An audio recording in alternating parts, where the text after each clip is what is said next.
Hello everyone. Our maintenance routine is no secret. You can find countless videos about how we do things here at Green Aqua. But what about the most prestigious gallery in the world, ADA? And what about their tools that makes our life so much easier when it comes to, well, the most active and one of the biggest parts of our hobby? Let's dive into ADA's maintenance routine and all the tools that you can add to your belt. Or your tool bag.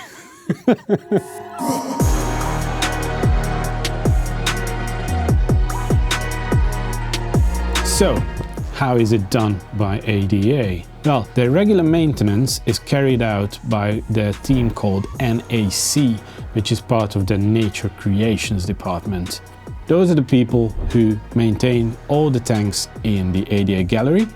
Besides the gallery, ADA also maintains a few aquariums in corporate offices, hospitals, the ADA labs, and also Amano Son's home aquarium is still maintained to this day. What they do weekly is 30 to 50% water change, and what surprised me a bit, cleaning of all the hardscape, which I don't think we do every week. And they also have a limit of algae that they keep visible on the hardscape elements. Now, the amount of this algae obviously depends on the layout itself and the look that the creator was going for. In some cases, algae makes your tank more natural. I've done this in some of my contest tanks as well. Actually, most of my contest aquariums, I take a photo with some algae on the hardscape and then I take another photo with all the algae cleaned off, especially with rocks. This gives you a good feel. In most of the cases, I actually end up with using the picture with algae. I'm not talking about huge blowouts of algae, just a touch that gives, well, patina to the look of your tank.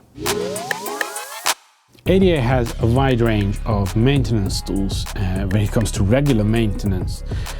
One of the first tools they've ever made is this one.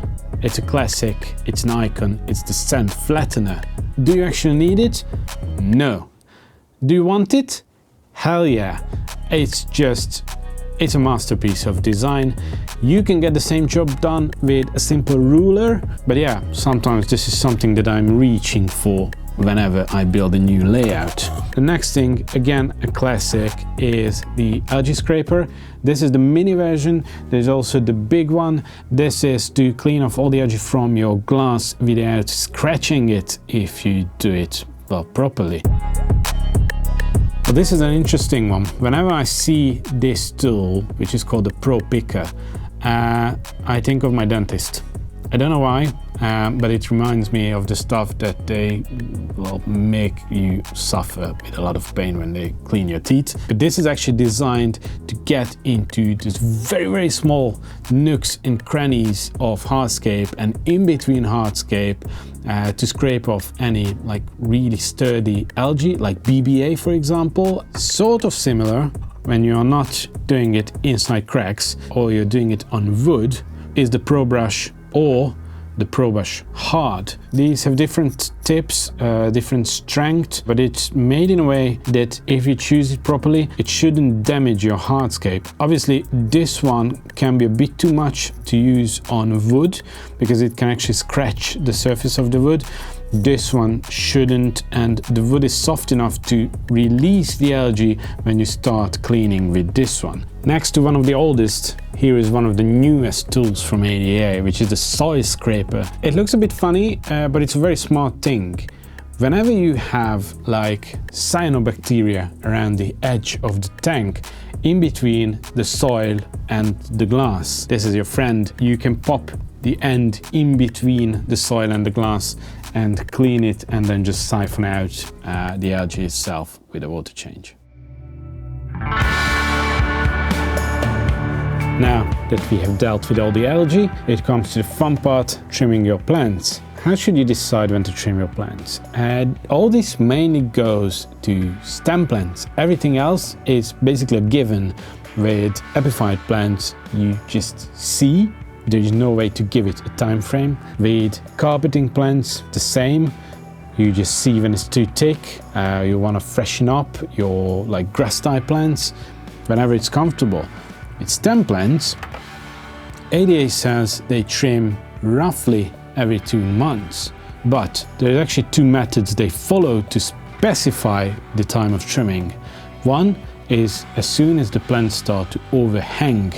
You know that the fact when a stem plant reaches the top and it starts to lean on the water surface, it's time to trim. The other is calculate backwards from a time you want a certain effect or look. So what they do at ADA whenever they have a photo shoot coming up, or they have an open gallery day and they want to look everything just spot on, they calculate the time frame of plant development and trim by that. So if your Rotala needs 3 weeks after trimming to reach the level where you want it to be, just trim 3 weeks prior to the date you want it.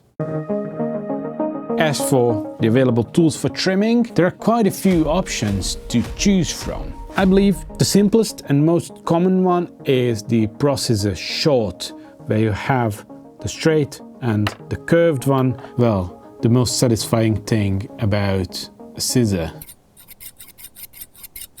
I love this sound. For me personally, the curved one is more comfortable, but that's about personal taste. As for design, the straight one is made to do straight cuts. You can use it for anything that you can trim in a flat way. So when you have big open spaces and you want to trim your carpeting plants and you can actually reach down and trim like this, this is your tool. For stem plants where you want to maybe reach in between your plants, this is a bit more comfortable. You can see that the same trimming happens in a very different angle. So that's why we have 2 of them. What is all the rest? Well, for bigger aquariums, you have the bigger processors where we have the S size available again in straight and curved, and then the M and L sizes. Here comes the weird ones. This is the processor wave type. Besides the fact that it's utterly beautiful, it actually has a function. You can trim very, very easily in a small aquarium, for example a carpet. Even if you just want to take out the stems one by one from an Harris carpet, for example, you can be really precise with this.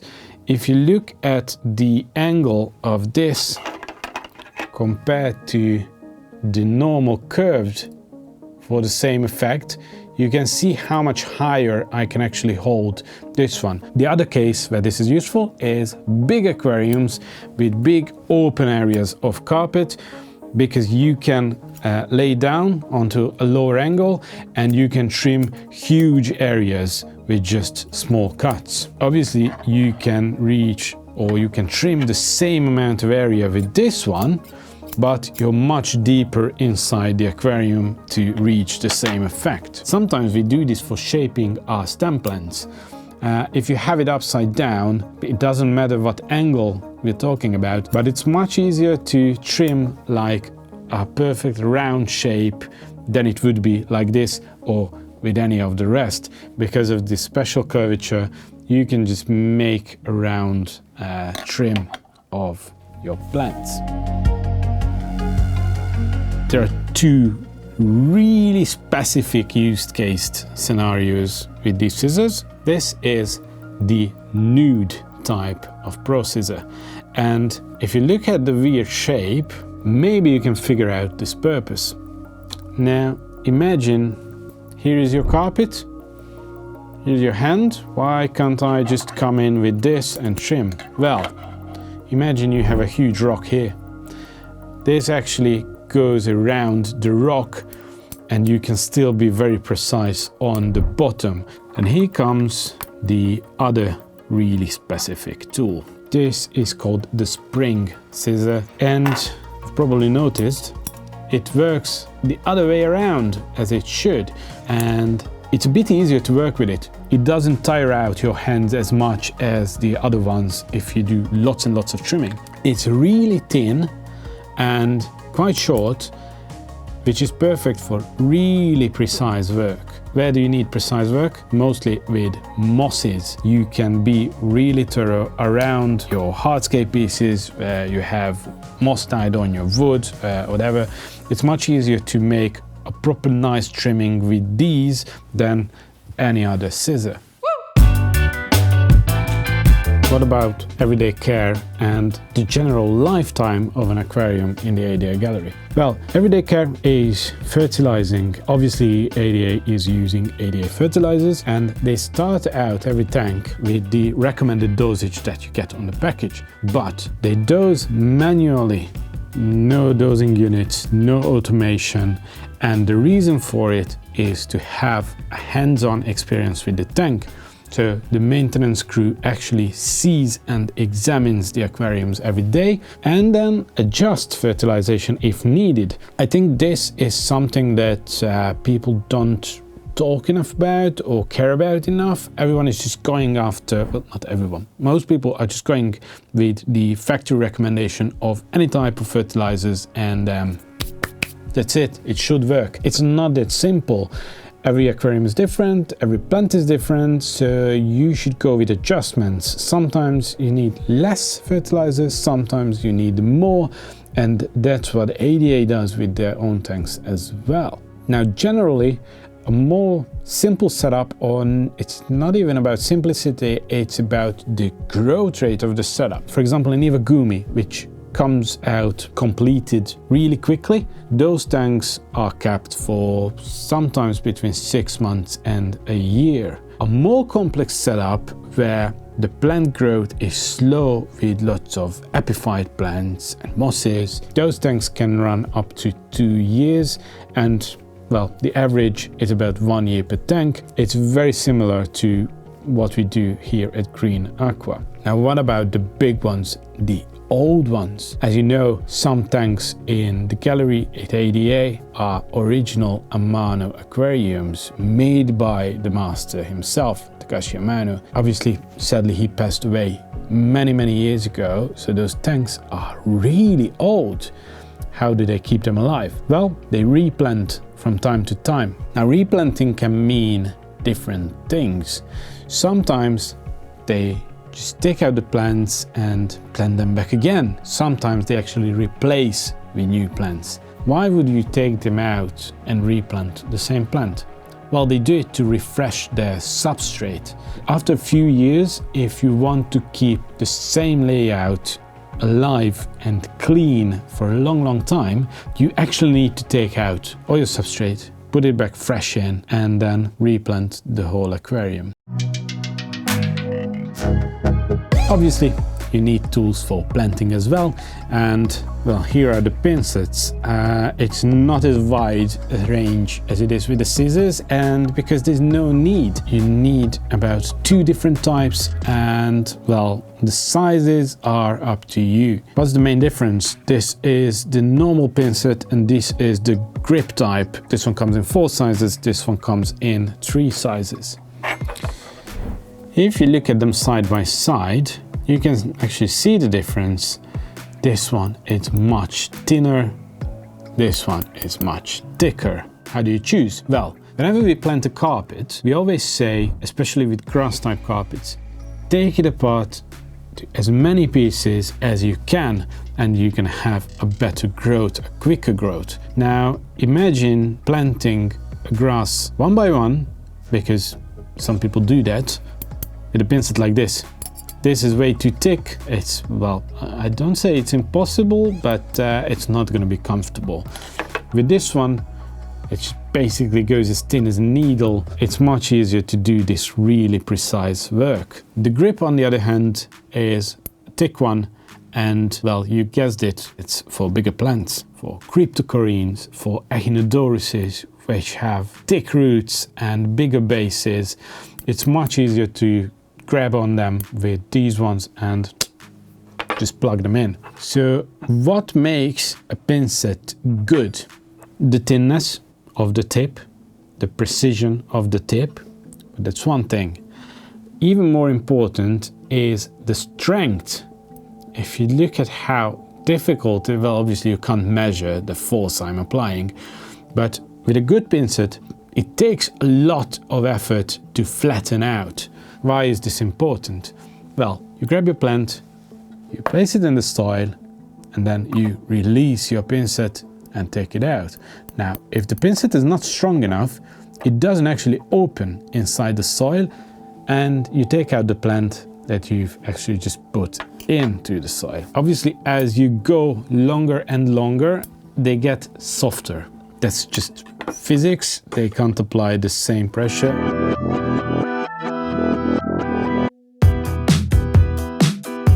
I want to help you choose your first tools if you're at that point. For this purpose, I've asked all the Suica creators to give me if they can only have one scissor and one pincet for the rest of their lives.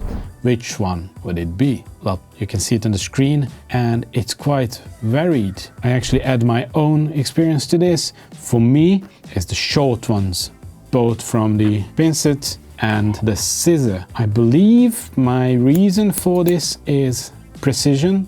You've heard this word quite a few times in this video, and I like the curved scissor actually. I don't know why. I think it's a bit more versatile than the straight one, but we are really getting into subjective territory. You've never had tools like this.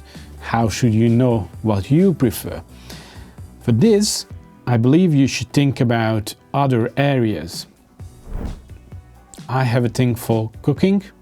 I have an even bigger thing for knives, and I have quite a few, a lot more than someone would need for their lifetime. Whenever I'm cooking, I'm always reaching for the shortest knife I can use for the actual task that's on hand.